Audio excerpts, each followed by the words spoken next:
बिस्मिल्लाहिर्रहमानिर्रहीम। अस्सलाम वालेकुम डियर स्टूडेंट्स। आज हम लोग पढ़ेंगे on the topic of protein metabolism कि प्रोटीन मेटाबॉलिज़्म किस तरह होती है। प्रोटीन की मेटाबॉलिज़्म के लिहाज से जो जितने भी हमारे पास अमाइनो एसिड्स हैं उनको जो है तो कैटेगराइज़ किया गया है, उनकी क्लासिफिकेशन की गई है और उनमें हमारे पास आते हैं ग्लूकोजेनिक अमाइनो एसिड्स और ketogenic amino acids. Amino acid can be classified as glucogenic, ketogenic और बोथ, यानी कि कुछ ऐसे अमाइनो एसिड जो सिर्फ ग्लूकोजेनिक होंगे, कुछ ऐसे जो सिर्फ कीटोजेनिक होंगे और कुछ ऐसे जो बोथ यानी कि दोनों होंगे। वो कीटोजेनिक भी होंगे और वो ग्लूकोजेनिक भी होंगे based on which of the 7 intermediates are produce during their catabolism. ये क्लासिफिकेशन इस बेसिस पर की गई है कि उनकी कैटाबॉलिज्म के दौरान हमें कौन सा इंटरमीडिएट मिल रहा है। अगर वो इंटरमीडिएट हमें ग्लूकोज़ की कैटाबॉलिज्म का कोई इंटरमीडिएट मिल रहा है, जैसे कि पायरोवेट हो गया या TCA साइकिल का कोई सा भी इंटरमीडिएट हो गया, तो उनको हम ग्लूकोजेनिक अमाइनो एसिड्स बोलेंगे। और वो वाले अमाइनो एसिड्स के जिनकी कैटाबॉलिज्म में हमें ऐसे कंपाउंड्स मिलेंगे जो मतलब कीटोन लाइक होंगे, तो उनको हम कीटोजेनिक बोलेंगे। ठीक है, इनके अंदर कीटो ग्रुप होता है, C डबल बॉन्ड O, ठीक है, और दोनों साइड पे जो है तो R ग्रुप होता है, अल्काइल ग्रुप, तो उनको हम कीटोजेनिक कहते हैं। और फिर बाज़ ऐसे होते हैं जैसे जो दोनों देते हैं, जो हमें कीटोजेनिक भी दे सकते हैं, मतलब कीटोन बॉडीज़ भी दे सकते हैं, और हमें किसी भी ग्लूकोज़ की कोई सा भी इंटरमीडिएट हमें दे सकते हैं अपनी कैटाबॉलिज्म पर। सबसे पहले ग्लूकोजेनिक अमाइनो एसिड्स की तरफ आते हैं। Amino acid whose catabolism yield pyruvate और one of the intermediates of citric acid cycle are termed glucogenic. इनको हम ग्लूकोजेनिक बोलते हैं। These intermediates are substances for gluconeogenesis.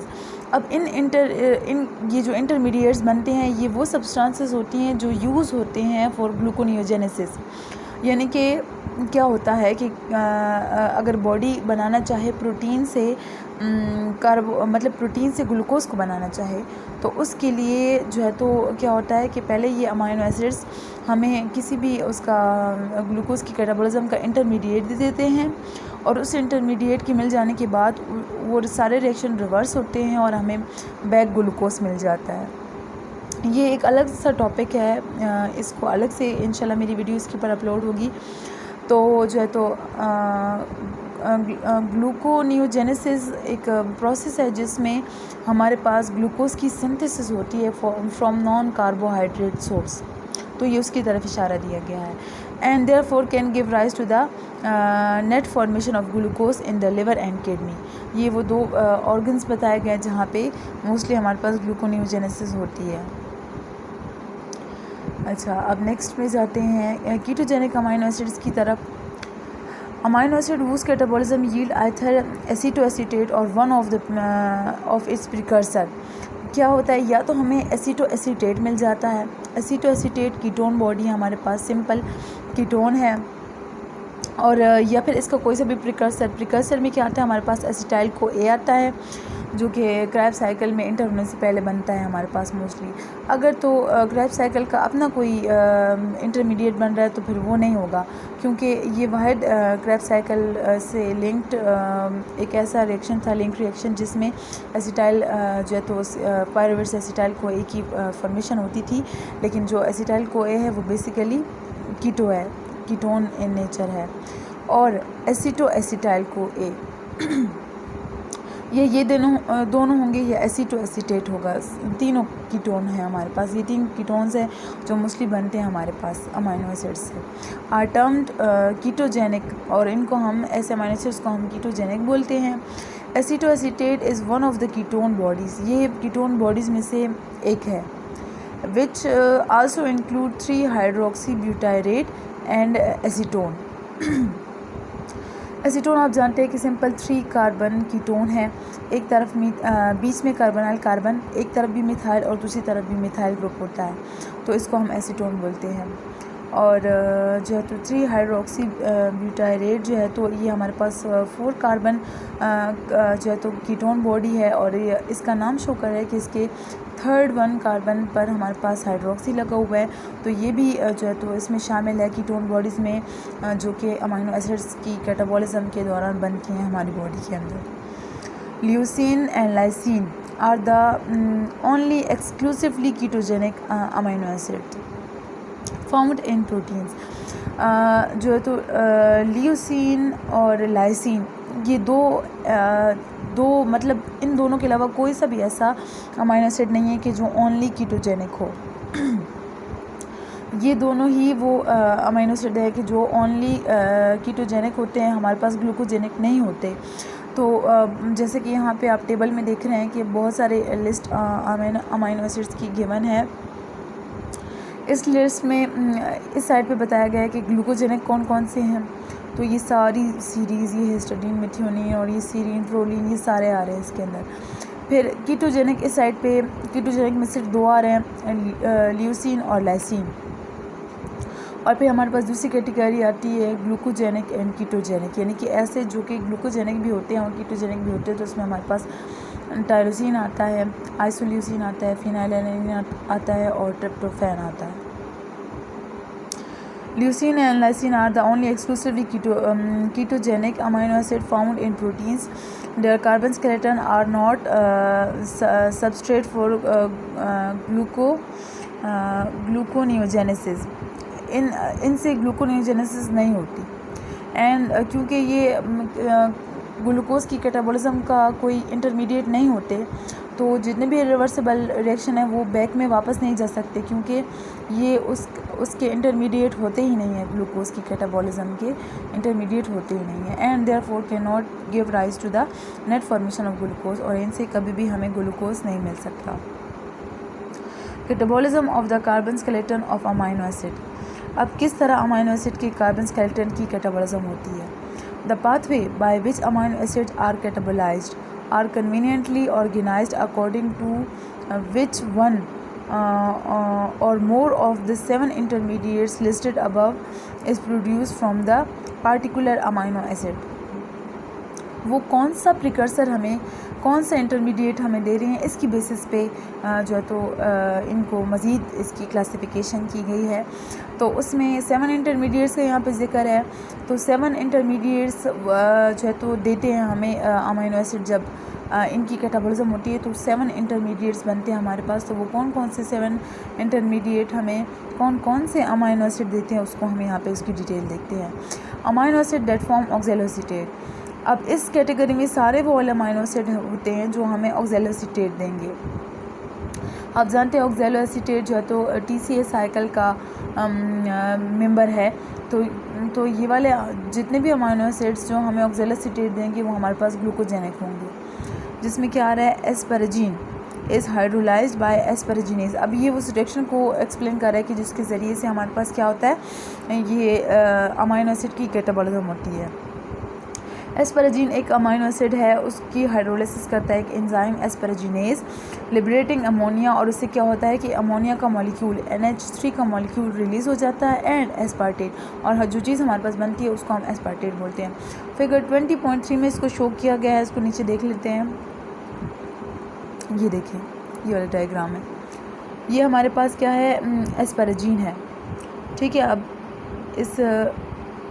इसको थोड़ा सा नीचे करके देख लेते हैं। देखें एस्पैराजीन में का स्ट्रक्चर आप देखें, जैसा कि आप जानते हैं फेमस हर उसका अमीनो एसिड का स्ट्रक्चर के कार्बोक्सिलिक एसिड का ग्रुप होता है, उसके साथ एक अल्फ़ा कार्बन होता है, अल्फ़ा कार्बन के साथ डायरेक्टली लिंक जो है तो NH2 होता है, जहाँ यहाँ पे NH3+ के फॉर्म में शो किया गया है कि नाइट्रोजन अपने लोन पेयर के साथ एसोसिएशन बना देता है हाइड्रोजन के साथ में एक अल्फ़ा कार्बन के साथ हाइड्रोजन लगा होता है, फिर उसके साथ कोई इस अल्फ़ा कार्बन के साथ कोई सा भी ग्रुप लगा होता है।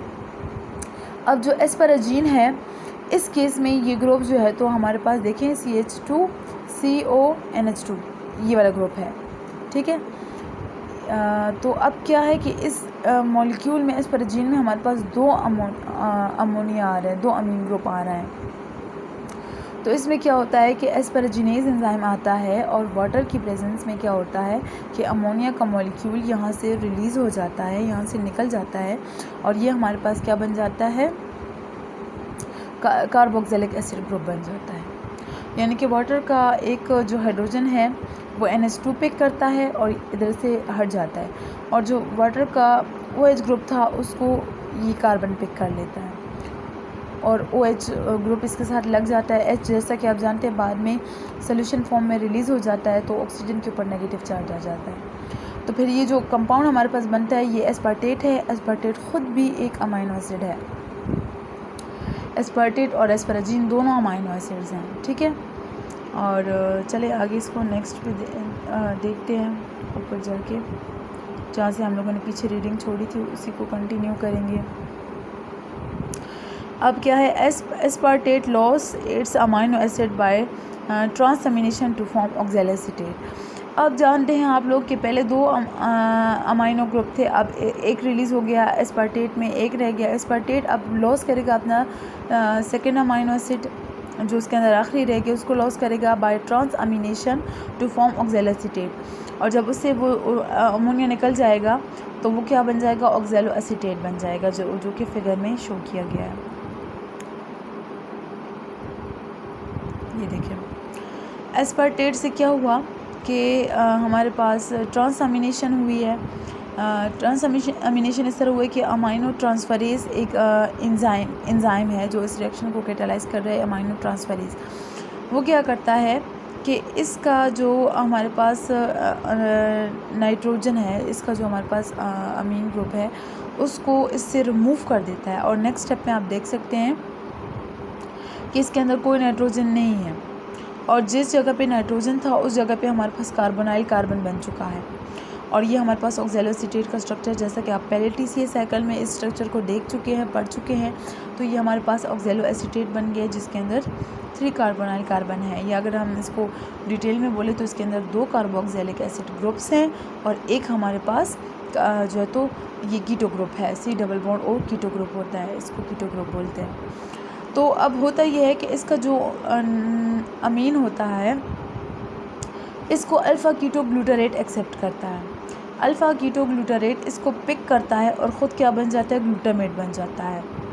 इसके मज़ीद जो है तो स्ट्रक्चर में जाने की आपको इस वक्त ज़रूरत नहीं है, जब आगे वक्त आएगा तो इंशाल्लाह इसका स्ट्रक्चर भी डिस्कस कर लेंगे। बैक में जाते हैं।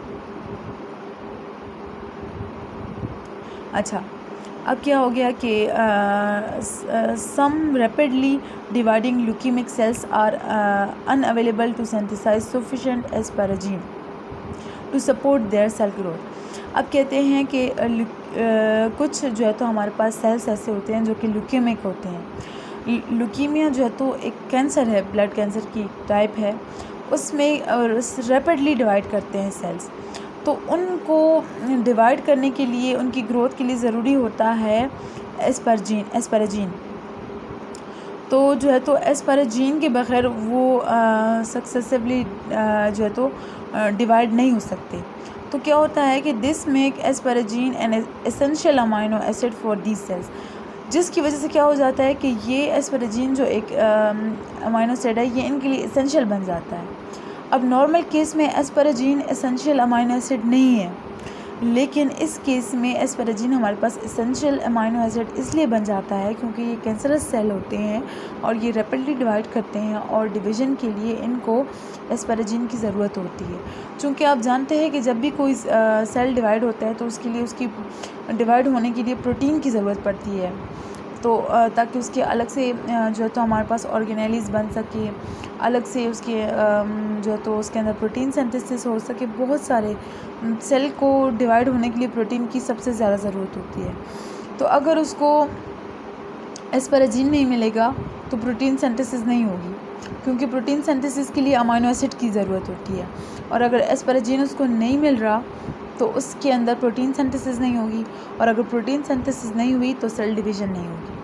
तो इसका क्या मतलब है कि अगर ल्यूकीमिक सेल्स की डिवीज़न को रोकना है तो हमें एस्पैराजीन को ख़त्म करना होगा। This make asparagine an essential amino acid which therefore require asparagine from the blood. अब होता ये है कि वो सेल ख़ुद तो सिंथेसाइज कर नहीं सकते एस्पैराजीन को, तो वो क्या करते हैं कि वो इसको ब्लड में से लेते हैं। ठीक है, अब एस्पैराजीनेज जो एंजाइम है विच हाइड्रोलाइज एस्पैराजीन टू एस्पार्टेट, ठीक है, जो इसको एस्पार्टेट में चेंज कर देता है, can be administered symmetrically to treat leukemic patient. अगर ल्यूकेमिक पेशेंट को, इन कैंसरस पेशेंट को हम जो है तो ये एंजाइम दे दें एस्पैराजीनेज, तो उससे क्या होगा कि जितना भी ब्लड के अंदर हमारे पास एस्पैराजीन होगा वो एस्पार्टेट में चेंज हो जाएगा, जिसकी वजह से उन रैपिडली डिवाइडिंग सेल्स को एस्पैराजीन नहीं मिलेगा और वो सेल डिवीज़न नहीं कर सकेंगे। Asparaginase lowers the level of asparagine in the plasma and therefore deprive cancerous cells of a required nutrient. तो उनके लिए क्या होगी, रिक्वायर्ड न्यूट्रिएंट की कमी हो जाएगी। नेक्स्ट हमारे पास आ जाते हैं amino acid that form alpha ketoglutarate विया ग्लूटामेट। अब जो अल्फ़ा कीटोग्लूटारेट हमें देते हैं ग्लूटामेट, इसके साथ ही यूज़ होता है, ये आप लोग देख लेंगे अभी। इसमें हमारे पास क्या आता है, ग्लूटामीन आता है, प्रोलीन आता है, आर्जिनिन आता है और हिस्टीडीन आता है। ये चारों इसके अंदर आते हैं और इसमें हमारे पास जो है तो अल्फ़ा कीटोग्लूटारेट बनता है।